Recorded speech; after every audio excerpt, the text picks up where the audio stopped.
So if you study or you look up the Modoc Indian Wars, you'll learn about an Indian chief named Captain Jack. And this actually was Captain Jack's cave in the Captain Jack stronghold. They had a natural rock fortress that they held off the soldiers for quite a while in, and this is the cave that Captain Jack and his family resided in.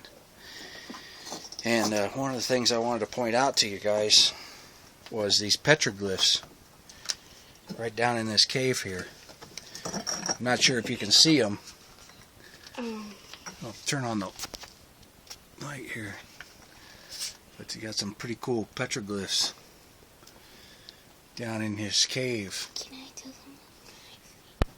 There's kind of like an arrow from, like, there's like an arrow going that way, and then there's a line with two lines right there, and then there's something like a line down on top, and then 0, 0, and then there's triangle right there. Yeah, it's pretty cool, huh?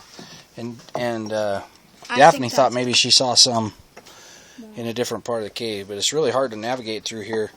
One of the problems, the floor of this cave is pretty rough.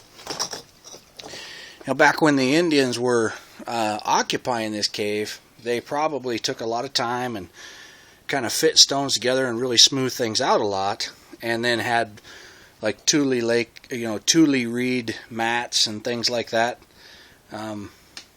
in here.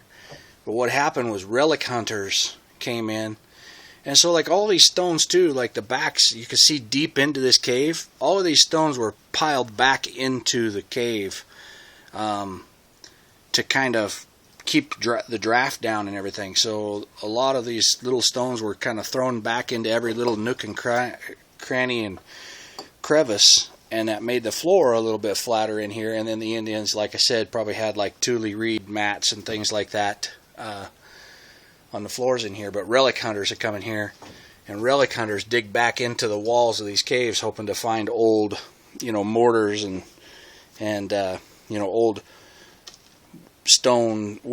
working stones and things like that. So they just dug all the rocks out. A lot of times what the Indians did is they'd use an old mortise and pedestal until it kind of wore out and wasn't working anymore, and they'd just chuck it back in the back of the cave, and they'd use it for filler. And so relic hunters would come and try and dig all that stuff out, and that's why the floor of this cave is so rugged and so kind of obliterated. So anyway, Captain Jack's cave, Captain Jack's stronghold from the Modoc Indian Wars.